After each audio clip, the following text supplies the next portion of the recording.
Hitler का जन्म 20 अप्रैल 1889 को शाम 6:30 बजे ऑस्ट्रिया के एक छोटे से गांव ब्रानऊ एम इन में हुआ था, जो जर्मन बवरिया से सीमा के उस पार है। शायद उसकी नियति में लिखा था कि एक दिन वो ऐसे आंदोलन का नेतृत्व करेगा जो किसी भी व्यक्ति के वंश वृक्ष को न केवल सर्वोच्च महत्व दिला सकता है, बल्कि उसके लिए जीवन एवं मृत्यु का विषय भी बन सकता है। हालांकि उसका अपना वंश वृक्ष काफी उलझा हुआ था और उसके लिए आजीवन लज्जा एवं चिंता का विषय बना रहा। उसके पिता एलोइस का जन्म सन 1837 में हुआ था। वो मारिया एना शिक्ल ग्रूबर और उसके अज्ञात प्रेमी का नाजायज पुत्र था। वो व्यक्ति या तो कोई पड़ोसी रहा होगा या कोई गरीब मिल मजदूर, जिसका नाम जोहन जॉर्ज हाइडलर था। किसी हद तक ये भी संभव है कि एडोल्फ हिटलर का दादा यहूदी रहा हो। मारिया शिक्ल ग्रूबर को फ्रैंकिनबर्गर नाम के एक धनाढ्य यहूदी परिवार में खाना बनाने का काम मिल गया था। ऐसा संदेह है कि उस परिवार के 19 वर्षीय पुत्र ने उसे गर्भवती बनाया और एलोइस के जन्म के बाद वो उसे बराबर पैसा भेजता रहता था। अडोल्फ हिटलर कभी नहीं जान पाया कि उसका दादा कौन था। उसे बस ये पता था कि जब उसका पिता करीब 5 साल का था, मारिया शिक्ल ग्रूबर ने जोहन जॉर्ज हाइडलर से विवाह कर लिया। विवाहित जीवन के केवल 5 वसंत देखने के बाद उसकी मृत्यु हो गई। उसके बाद अलोइस अपने अंकल के पास रहने चला गया, जिसके पास एक छोटा सा खेत था। 13 साल की उम्र में किशोर एलोइस ने कृषक जीवन से तौबा कर ली और वो जीवन यापन की तलाश में वियना शहर की ओर चल पड़ा। वहां उसने एक मोची के पास रहकर काम सीखा और बाद में वो ऑस्ट्रिया की प्रशासनिक सेवा में भर्ती होकर एक कनिष्ठ सीमा शुल्क अधिकारी बन गया। उसने सिविल कर्मचारी के रूप में काफी मेहनत की और आखिरकार एक सुपरवाइजर बन गया।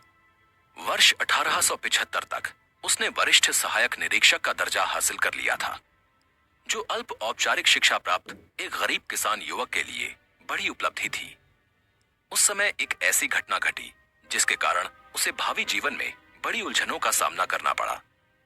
अलोइस हमेशा अपनी मां के अंतिम नाम शिक्ल ग्रूबर का प्रयोग किया करता था और इसी कारण उसे हमेशा एलोइस शिक्ल ग्रूबर कहा जाता था। उसने कभी ये बात छिपाने की कोशिश नहीं की कि वो अवैध संतान है, क्योंकि ग्रामीण ऑस्ट्रिया में ये साधारण बात थी।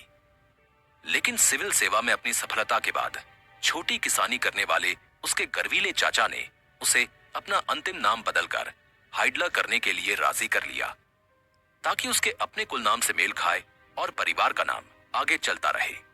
तथापि रिकॉर्ड बुक में नाम दर्ज किए जाते समय हिटलर लिखा गया। इस प्रकार सन 1876 में 39 साल की उम्र में एलोइस शिक्ल ग्रूबर का नाम एलोइस हिटलर हो गया। ये बात अहमियत रखती है क्योंकि ये कल्पना करना मुश्किल है कि हजारों लाखों जर्मनवासी सलाम हिटलर के बजाय सलाम शिक्ल ग्रूबर पुकारते सुने जाएं। सन 1885 में कई प्रेम संबंधों और 2 असफल विवाहों के बाद 48 वर्षीय विधुर एलोइस हिटलर ने चाचा हाउलर की गर्भवती पौत्री 24 वर्षीय क्लारा पॉल्जल से विवाह कर लिया। तकनीकी रूप से वो उसकी अपनी भतीजी थी, क्योंकि उसने अपना नाम बदल लिया था और इसी कारण उसे कैथोलिक चर्च से विशेष अनुमति लेनी पड़ी थी। उसकी पिछली शादी से उत्पन्न उसके बच्चे एलोइस हिटलर जूनियर और एंजेला शादी में शामिल हुए और बाद में उनके साथ रहे। क्लारा पॉल्जल ने अंततः 2 लड़कों एवं एक लड़की को जन्म दिया, लेकिन उनमें से कोई भी नहीं बचा। 20 अप्रैल 1889 को उसकी चौथी संतान अडोल्फ का जन्म हुआ।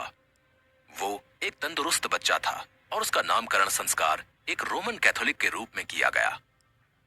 उस समय हिटलर के पिता की उम्र 52 साल थी। उसके बचपन के दौरान छोटे एडोल्फ की मां को हर समय उसके जीवन की चिंता लगी रहती थी और इसीलिए वो उसका बहुत ध्यान रखती थी और हरदम अपना प्यार उस पर उड़ेलती रहती थी। उसके पिता अधिकतर व्यस्त रहते थे। उन्हें मधुमक्खी पालन का बहुत शौक था और वो काम करने के अलावा अपने इस शौक पर बहुत समय बिताते थे। नन्हे एडोल्फ का पुकारने का संक्षिप्त नाम एडी था। सन 1893 में जब वो करीब 5 साल का था, उसकी मां ने एक और लड़के को जन्म दिया, जिसका नाम एडमंड रखा गया। सन 1896 में उसकी एक बहन पॉला का जन्म हुआ। सन 1895 में जब वो 6 साल का था, अडोल्फ हिटलर ने लिंज, ऑस्ट्रिया के निकट फिचहैम नामक गांव में स्थित पब्लिक स्कूल में पहले दर्जे में दाखिला लिया। आप पर वर्ष 1895 में जब वो 6 साल का था, अडोल्फ हिटलर के जीवन में दो महत्वपूर्ण परिवर्तन हुए।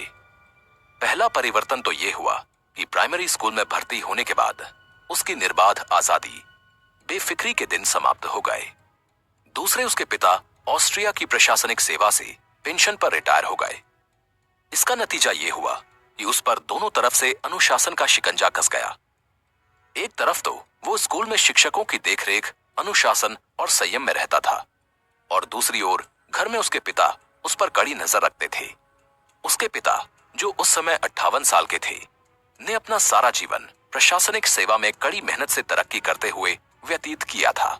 उन्हें हुक्म देने और हुक्म मनवाने की आदत पड़ गई थी, और वो अपने बच्चों से भी यही उम्मीद रखते थे। हिटलर परिवार की ऑस्ट्रिया में लिंच के बाहर थोड़ी बहुत खेती बाड़ी थी, और बच्चों को अपना स्कूल का काम करने के साथ साथ खेत पर भी काम करना पड़ता था।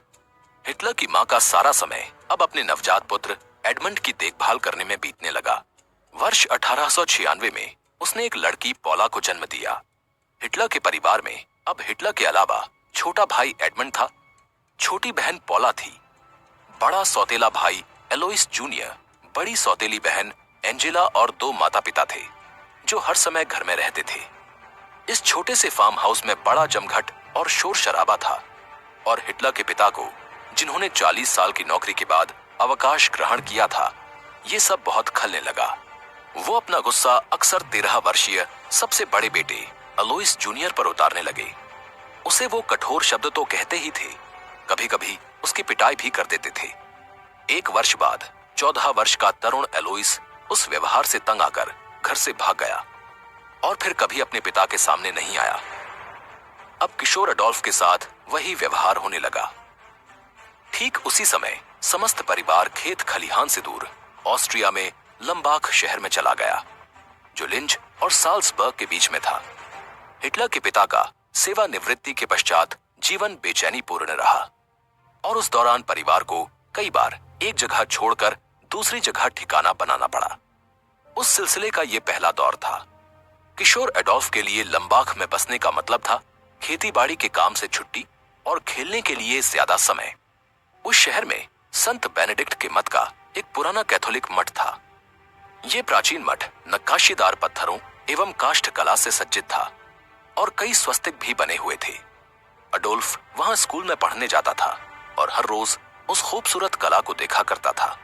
उन कला वस्तुओं को वहां 18वीं शताब्दी में तत्कालीन मठाधीश द्वारा श्लेष या शब्द क्रीड़ा के रूप में प्रदर्शित किया गया था। उसका नाम स्वास्थ्य के लिए जर्मन शब्द हंके क्रियूस की तरह उच्चारित होता था। किशोर हिटलर ने मठ संचालित स्कूल में मन लगाकर पढ़ाई की और लड़कों की गायक मंडली में भी भाग लिया। कहा जाता है कि उसकी आवाज सुरीली थी। वर्षों बाद हिटलर ने माना कि संगीत समारोह और अन्य कैथोलिक उत्सवों की भव्य धूमधाम काफी मनमोहक थी, और उनका उस पर गहरा प्रभाव पड़ा था। उसका किशोर मन पादरियों को पूजनीय मानता था, और वो खुद भी पादरी बनने के बारे में गंभीरता से सोचा करता था। वो विशेषकर मठाधीश पर श्रद्धा रखता था, जो काली पोशाक वाले अपने मठवासी ईसाई साधुओं पर रोब जमाया करता था। हिटलर कभी कभी घर में पुरोहित बनकर लंबे लंबे प्रवचन देने का नाटक करता था। 9 वर्ष की आयु में वो कुछ शरारत कर बैठा। एक पादरी ने उसे सिगरेट पीते पकड़ लिया था, लेकिन फिर उसे क्षमा कर दिया गया। उसका प्रिय खेल था चरवाहा और इंडियन बनना।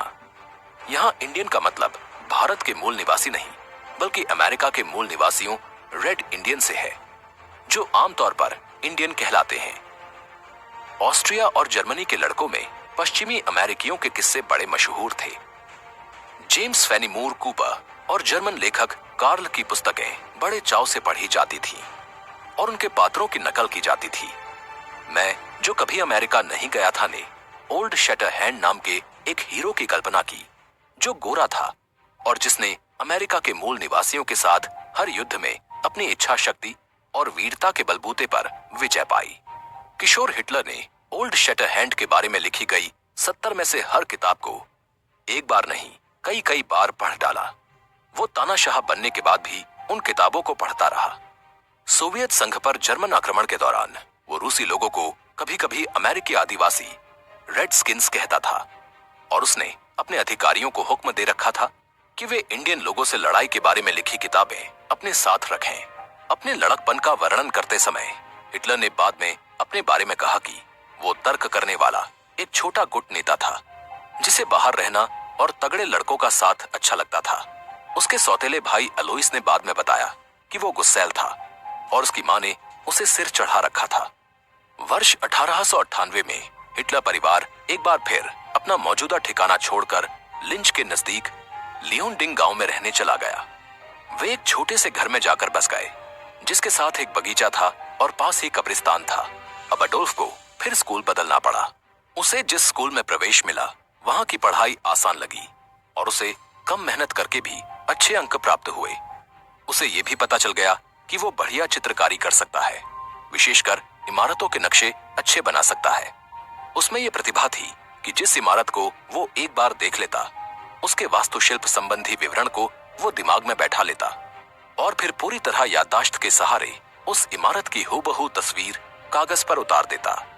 एक दिन किशोर हिटलर जब अपने पिता के पुस्तक संग्रह को टटोल रहा था, उसे युद्ध के बारे में कई पुस्तकें मिली, जिनमें एक सचित्र पुस्तक जर्मनी और फ्रांस के बीच वर्ष 1870-71 में हुए युद्ध से संबंधित थी। ये पुस्तक उसके दिलो दिमाग पर छा गई। उसने इसे बार बार पढ़ा और उसे यकीन हो गया कि वो एक शानदार घटना थी। वो महान ऐतिहासिक संघर्ष जल्दी ही मेरे लिए सबसे बड़ा आध्यात्मिक अनुभव साबित हुआ। तत्पश्चात हर वो चीज, वो घटना मुझे उत्साह से भर देती जो किसी भी तरह युद्ध अथवा सैनिकों से जुड़ी होती। हिटलर ने अपनी पुस्तक मैन कैम्फ में लिखा है, चरवाहों और इंडियन की नकल के चलते अफ्रीका में विशेषकर बोर युद्ध छिड़ जाने के बाद लड़ाइयों के नाटक खेले जाने लगे। हिटलर उस समय 11 वर्ष का था और वो अंग्रेजों के खिलाफ अफ्रीकियों, दक्षिण अफ्रीका में रहने वाले हॉलैंड वासियों के वंशज बोर का पक्ष लेता था और युद्ध का खेल खेलने से कभी थकता नहीं था। अक्सर वो साथ खेल रहे लड़कों को थका देता था, फिर वो जाकर दूसरे लड़कों को खेलने के लिए ढूंढता था। लगभग उसी समय हिटलर परिवार में एक दुखद घटना घटी। अडोल्फ के 6 वर्षीय छोटे भाई एडमंड की खसरे से मृत्यु हो गई। अडोल्फ, जिसे युद्ध और मौत का खेल खेलने में बड़ा मजा आता था, ने पहली बार वास्तविक मृत्यु को अपनी आंखों से देखा। इस सच्चाई ने उसे बुरी तरह हिला दिया। इससे भी अधिक बुरा यह हुआ कि उस छोटे बच्चे को उनके घर से लगे कब्रिस्तान में दफनाया गया। हिटलर जिस कमरे में सोता था, उस कमरे की खिड़की से उसे कब्रिस्तान नजर आता था। वर्षों बाद पड़ोसियों ने बताया कि किशोर अडोल्फ रात में अक्सर कब्रिस्तान की दीवार पर बैठा तारों को ताकता रहता था। अडोल्फ को जल्दी ही कुछ और समस्याओं ने घेर लिया। उसके प्राइमरी स्कूल की पढ़ाई समाप्त होने जा रही थी और उसे चुनाव करना था कि वो किस तरह के माध्यमिक स्कूल में जाना चाहेगा, पारंपरिक या तकनीकी। तब तक किशोर हिटलर एक कलाकार बनने के सपने देखने लगा था। वो पारंपरिक स्कूल में जाने का इच्छुक था, लेकिन उसके पिता की मर्जी थी कि वो उनका अनुसरण करे और सरकारी नौकरी में नाम कमाए। अतः उसके पिता ने सितंबर 1900 में उसे लिंच शहर में स्थित तकनीकी हाई स्कूल में भर्ती करा दिया। ग्रामीण लड़का हिटलर उस शहर और वहां के बड़े स्कूल में विस्मित सा हो गया। शहर के बच्चे भी गांव के बच्चों को हेय दृष्टि से देखते थे। वो खुद को बहुत अकेला और बड़ा दुखी महसूस करने लगा। पहले वर्ष में उसकी पढ़ाई बहुत खराब रही और बाद में भी वो पिछड़ने लगा। उसने बाद में बताया कि वो अपने पिता को दिखाना चाहता था कि उसकी दिलचस्पी तकनीकी शिक्षा में नहीं है, जिसमें गणित एवं विज्ञान पर जोर दिया जाता है। वो तो एक कलाकार बनना चाहता था और वैसी ही शिक्षा उसे दिलाई जानी चाहिए थी। मैंने सोचा कि जब मेरे पिता को पता चलेगा कि मैं उस तकनीकी स्कूल में कितना पिछड़ रहा हूं, वो मुझे मेरे उस सपने की ओर कदम बढ़ाने की इजाजत दे देंगे जिसमें मैं अपनी खुशी देखता हूं, हिटलर ने मैन कैम्फ में स्पष्ट किया। अपनी जीविका चुनने के सवाल पर हिटलर और उसके पिता के बीच घर में बार बार बहस हुआ करती थी। रूढ़िवादी, अधिकारवादी पिता को अपने बेटे का यह विचार बहुत ही बेतुका लगता था कि वो कलाकार बने, लेकिन कम उम्र अडोल्फ के सपनों की बड़ी दुनिया तो कुछ और ही थी। उसे ऐसी जीविका चुनने का विचार ही बड़ा भयावह लगता था जिसमें सरकारी नौकरी पाकर सारा दिन ऑफिस में बैठे रहकर उबाऊ कागजी कार्रवाई के अलावा करने के लिए कुछ नहीं होता। उसका सोचना था कि कलाकार बनने के अपने सपने को पूरा करके ही उसकी सारी समस्याओं का अंत होगा। तथापि उसके जिद्दी पिता ने उसकी बात सुनने से इनकार कर दिया और इस कारण पिता एवं पुत्र के बीच एक तीखी जंग छिड़ गई। हाई स्कूल में दूसरे वर्ष में हिटलर अपनी कक्षा में सबसे बड़ी उम्र का लड़का था, क्योंकि वो पिछड़ रहा था। उसे दूसरे लड़कों पर अपने बड़े होने का फायदा मिल गया। वो एक बार फिर से छोटा सरगना बन गया और स्कूल के बाद लड़कों को चरवाहों और इंडियन का खेल खिलाने लगा। वो फिर ओल्ड शटर हैंड बन गया। दूसरे वर्ष में उसकी पढ़ाई का नतीजा बेहतर रहा, लेकिन गणित में फिर भी फेल हो गया। उसी समय एक और बड़ा महत्वपूर्ण विषय उभरा, जर्मन राष्ट्रवाद का। ऑस्ट्रिया के जिस क्षेत्र में हिटलर पला बढ़ा वो जर्मनी की सीमा के निकट था। सीमा के समीपवर्ती क्षेत्र में रहने वाले बहुत से ऑस्ट्रियावासी खुद को जर्मन ऑस्ट्रियन समझते थे। हालांकि वे ऑस्ट्रियाई हैब्सबर्ग राजतंत्र और उसके बहुसांस्कृतिक साम्राज्य की प्रजा थे, फिर भी वे अपनी निष्ठा एवं वफादारी होहेनजोर्लन के जर्मन राजवंश और उसके सम्राट के प्रति व्यक्त करते थे। ऑस्ट्रियाई राजतंत्र के विरोध स्वरूप अडोल्फ हिटलर और उसके किशोर मित्र ऑस्ट्रियाई साम्राज्य का राष्ट्रगान गाने के बजाय जर्मन नमस्कार हेल कहना और जर्मन का राष्ट्रगान ड्यूट्सलैंड उबेर एलसी गाना पसंद करते थे। हिटलर के पिता ने ऑस्ट्रियाई साम्राज्य में एक कस्टम एजेंट की हैसियत से काम किया था और हैब्सबर्ग राजतंत्र के प्रति वफादारी व्यक्त की थी। तब उन्हें शायद पता नहीं था कि ऐसा करके वो अपने बागी युवा पुत्र को जर्मन सम्राट के प्रति निष्ठा व्यक्त करने के लिए बढ़ावा दे रहे हैं। स्कूल में एक इतिहास अध्यापक भी था, डॉक्टर लियोपोल्ड पोच, जिसने जर्मनी के बिस्मार्क और फ्रेडरिक महान जैसे महापुरुषों की गौरव गाथाएं सुनाकर हिटलर की कल्पना को छू लिया। तरुण हिटलर के लिए जर्मन राष्ट्रवाद एक आवेश बन गया। अर्थात शनिवार 3 जनवरी 1903 की सुबह ऑस्ट्रिया का लियोडिंग शहर जब सर्दी में ठिठुर रहा था, उस समय 65 वर्ष के एलोइस हिटलर टहलने के लिए निकले और अपनी पसंद की एक सराय में रुक गए, जहां उन्होंने कुर्सी खींची और एक गिलास शराब मांगी। शराब आने से पहले ही वो गिर पड़े और उनकी मृत्यु हो गई। हिटलर, जो उस समय 13 वर्ष का था, अपने पिता की निर्जीव देह को देखकर टूट गया और रोने लगा। लियोडिंग के उस छोटे से चर्च में उसके पिता की शोक सभा में बहुत लोग जमा हुए। पास के लिंच शहर में एक अखबार में उनके निधन की सूचना छपी, जिसमें ये वाक्य शामिल था, उनके होठों से कभी कभी निकले कठोर शब्द उस जोशीले दिल को झुठला नहीं सके जो उस हट्टे कट्टे जिस्म के नीचे धड़कता था। अडोल्फ के लिए अब कोई रूखे लफ्ज नहीं होंगे और उसके पिता के साथ अब कोई बहस नहीं होगी, विशेषकर उसकी जीविका चुनने के विषय पर। हिटलर के पिता की जिद थी कि उसे भी उनकी तरह सरकारी सेवा में जाना चाहिए, लेकिन किशोर हिटलर का सपना एक महान कलाकार बनने का था। हिटलर अब अपने पिता के कठोर शब्द बाणों और उनकी धौंस एवं तानाशाही से मुक्त हो गया था। वास्तव में किशोर वय अडोल्फ अब पूरे परिवार का मुखिया था और उन दिनों उस हैसियत को कुछ अहमियत दी जाती थी। जहां तक आर्थिक स्थिति का संबंध है, उसके पिता ने हिटलर परिवार के निर्वाह के लिए काफी कुछ छोड़ा था। हिटलर की मां को अपने पति की आधी पेंशन मिली और निधन संबंधी अन्य लाभ भी प्राप्त हुए। अडोल्फ को हर माह एक छोटी सी रकम मिलने लगी और विरासत में भी कुछ हिस्सा मिला। परिवार के पास लियोडिंग में एक घर भी था, जिसका मूल्य अधिकतर नकद चुका दिया गया था। सुविधा के लिए हिटलर लिंज में लड़कों के छात्रावास में रहने चला गया, जहां वो टेक्निकल हाई स्कूल में पढ़ाई कर रहा था। ऐसा करने से उसका लियोडिंग रोजाना आने जाने का काफी समय बच गया। सप्ताह के अंत में वो अपनी मां के पास लौट आता था। छात्रावास चलाने वाली महिला के अनुसार हिटलर एक व्यग्र बेढंगा सा लड़का था, जो अपना अधिकांश समय पढ़ने और चित्रकारी में बिताता था। हालांकि हिटलर को पढ़ने का शौक था, लेकिन स्कूल में उसका व्यवहार एक आलसी, असहयोगी छात्र जैसा था। हिटलर के हास्यास्पद, परस्पर विरोधी, अपमानजनक एवं तर्कपूर्ण जवाबों से शिक्षक परेशान हो जाते थे और उन लड़कों को मजा आता था जो कभी कभी उसकी वाहवाही करते थे। वो कक्षा में कॉकरोच छोड़ देता था, फर्नीचर इधर उधर कर देता था और अध्यापक जो कहते थे उसका उल्टा करके कक्षा में उलझने पैदा कर देता था। वर्षों बाद फ्यूहरर का खिताब पाने के पश्चात भी हिटलर स्कूल में की गई अपनी शरारतों को याद करता था।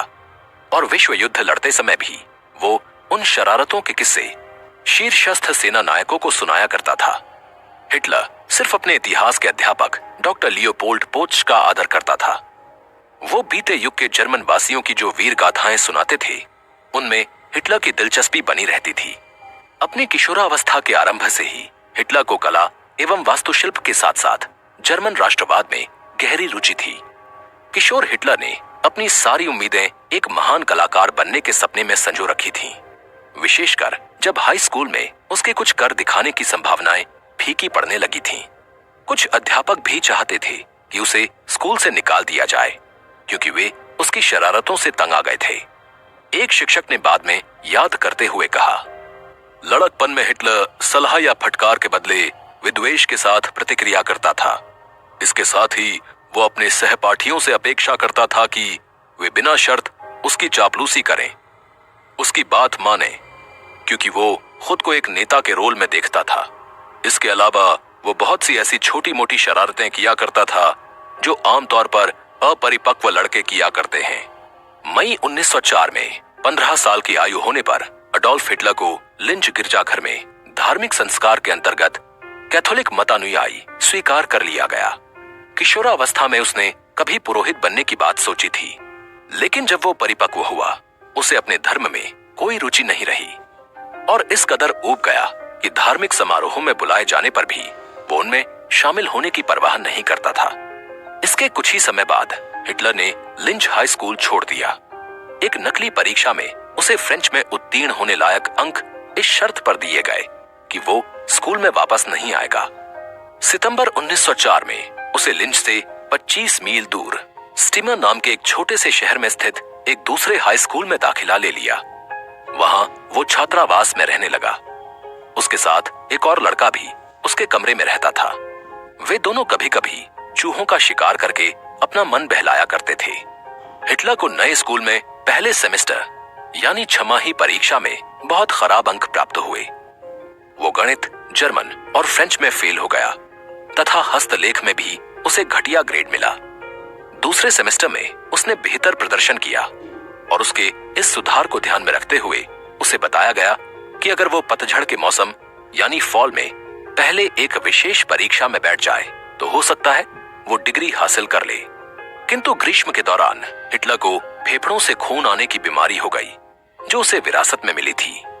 उसकी सेहत ठीक हो गई और सितंबर 1905 में उसने परीक्षा पास कर ली, जिसका उसने अपने सहपाठियों के साथ शराब पीकर जश्न मनाया। वो नशे में इतना धुत हो गया कि अगली सुबह ग्वालिन ने उसे सड़क के किनारे पड़ा पाया। इसके बाद उसने शराब से तौबा कर ली और फिर कभी शराब नहीं पी, लेकिन हिटलर में असफल। सन 1905 में 16 साल की उम्र में हाई स्कूल त्याग देने के बाद अडोल्फ ने अगले कुछ साल खाली बैठकर सोच विचार करने में गुजार दिए। उसकी दयामयी मां ने उससे कोई काम धंधा सीखने या कोई नौकरी तलाशने की सलाह दी। युवा अडोल्फ को रोजाना काम पर जाने और किसी के हुक्म के अधीन काम करने के विचार से ही नफरत थी। उसके पिता की मृत्यु के बाद कोई ऐसा नहीं था जो उसे बता सके कि क्या करना चाहिए, अतः उसने वही किया जो उसे ठीक लगा। उसने अपना समय ऑस्ट्रिया के लिंच शहर में इधर उधर घूमने, संग्रहालयों को देखने, आवेश में जाकर मन बहलाव करने, डेन्यूबे नदी के किनारे बैठकर एक महान कलाकार बनने का स्वप्न देखने में बिताया। हिटलर को देर तक सोने की आदत थी, फिर वो दोपहर बाद बाहर जाता था, एक तनाव मुक्त युवा भद्र पुरुष की तरह कपड़े पहनकर। वो एक आकर्षक हाथी दांत की बनी हुई छोटी सी छड़ी भी हाथ में रखता था।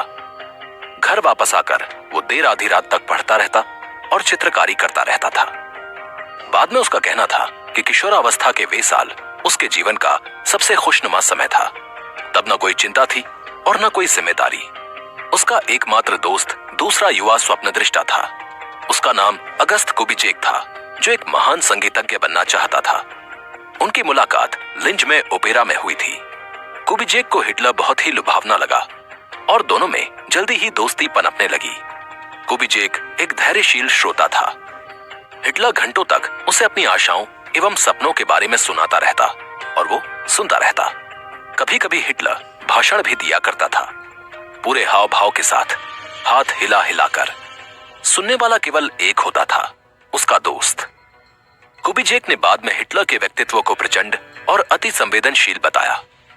हिटलर केवल अपने दोस्त की बात मानता था और कोई उसे सुधारने का प्रयास करे ये उसे पसंद नहीं था। हाई स्कूल में रहते हुए और एक बड़े लड़के के रूप में भी उसका व्यवहार ऐसा ही था। युवा हिटलर की कोई प्रेमिका नहीं थी, पर स्टीफनी नाम की सुनहरे बालों वाली एक जवान गोरी लड़की में उसकी अत्यधिक दिलचस्पी थी। जब वो चलती, हिटलर उसे ताकता रहता और कभी कभी उसका पीछा भी करता। उसके लिए हिटलर ने अनेक प्रेम गीत लिखे, लेकिन उसने वे कविताएं उसे कभी नहीं सौंपी और न ही इतनी हिम्मत जुटा पाया कि उसे अपना परिचय दे। उसने उस लड़की के ख्यालों में खोए रहना ही अधिक पसंद किया। उसने अपने मित्र कुबिजेक को बताया कि उसने अपने अंतर्ज्ञान के माध्यम से उस लड़की से बात की है और ये कि वो लड़की भी उसके विचारों से अवगत है तथा उसकी बड़ी प्रशंसा करती है। हिटलर ने यह भी कहा कि उसे बड़ी जलन होती है जब वो किसी दूसरे युवा पुरुष पर जरा भी ध्यान देती है। वास्तव में उस युवती को भनक तक नहीं थी कि हिटलर को उसमें कोई दिलचस्पी है। वर्षों बाद जब उसे बताया गया कि उसका गुप्त प्रशंसक अब एक मशहूर व्यक्ति है, तो उसने बड़ा आश्चर्य व्यक्त किया। उसे ये जरूर याद था कि कभी उसे एक अनोखा पत्र मिला था जिस पर लिखने वाले के हस्ताक्षर नहीं थे। दुनिया के बारे में भी हिटलर के विचार उसकी कल्पना की उपज थे और उसने उन्हें मूर्त रूप देना शुरू कर दिया। उसने जर्मनी के इतिहास और नॉर्डिक उत्तरी जाति संबंधी पुराण के बारे में लाइब्रेरी से अनेक पुस्तकें उधार लीं। वो रिचर्ड वाग्नेर के ओपेरा यानी संगीत नाट्यों और उनके विधर्मी व घृणित शत्रुओं के विरुद्ध मनगढ़ंत किस्से कहानियों से बहुत प्रेरित था। उसके मित्र कुबिजेक ने बताया कि वाग्नेर का ओपेरा रिएंजी देखने के बाद हिटलर ने इस तरह बर्ताव किया मानो उस पर प्रेतात्मा सवार हो। हिटलर अपने दोस्त को एक खड़ी पहाड़ी की चोटी पर ले गया, जहां उसने एक विचित्र आवाज में अपने उस लक्ष्य के बारे में बताया जो लोगों को आजादी तक ले जाएगा। उसका कथन कुछ कुछ उस ओपेरा की कहानी जैसा ही था जो उसने अभी अभी देखा था। उस समय तक हिटलर में जर्मन जाति और सब कुछ जो जर्मन में है उसके प्रति प्रबल गर्व की भावना पैदा हो गई थी और हैब्सबर्ग राजतंत्र तथा बहुसांस्कृतिक ऑस्ट्रो हंगेरियन साम्राज्य में उन गैर जर्मन जातियों से उसे बहुत घृणा हो गई थी जिन्होंने ऑस्ट्रिया तथा आसपास के देशों पर सदियों तक शासन किया था। वर्ष 1906 की वसंत ऋतु में 17 वर्षीय हिटलर पहली बार वियना की यात्रा पर गया, जो साम्राज्य की राजधानी थी और जिसे कला, संगीत एवं प्राचीन यूरोपियन संस्कृति का विश्व के सर्वाधिक महत्वपूर्ण केंद्रों में से एक माना जाता था। खर्च के लिए अपनी मां से पैसे लेकर वो ओपेरा प्रस्तुतियों को देखने और कोर्ट म्यूजियम में प्रसिद्ध चित्र दीर्घा का अध्ययन करने के इरादे से वहां गया था। उसके बजाय शहर की भव्य वास्तुकला ने उसे सम्मोहित कर दिया। हिटलर को वास्तुशिल्प में गहरी रुचि थी।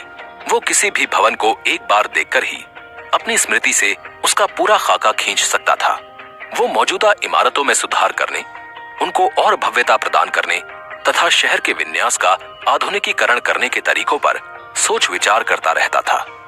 वियना में वो ओपेरा हाउस, संसद भवन जैसी विशाल इमारतों को टकटकी लगाकर घंटों निहारता रहता था और रिंग बुलेवर्ड पर नजरें गड़ाए रहता था।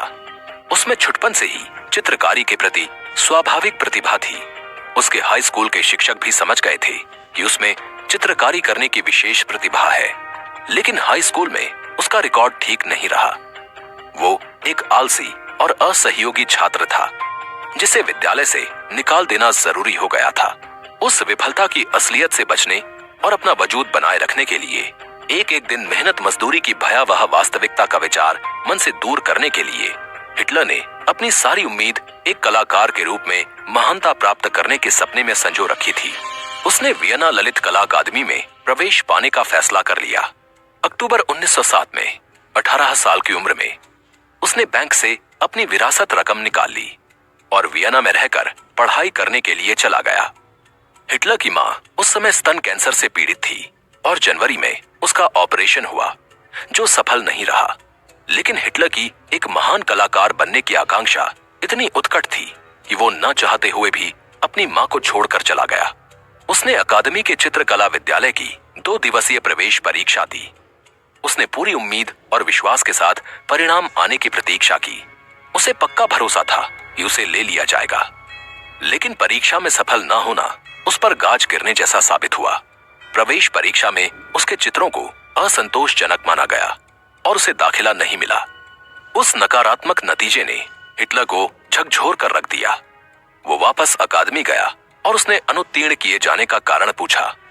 उसे जवाब मिला कि उसके चित्रों में कलात्मक चित्रकला संबंधी प्रतिभा की कमी है, विशेषकर मानव शरीर रचना के स्वरूप को समझने का अभाव है।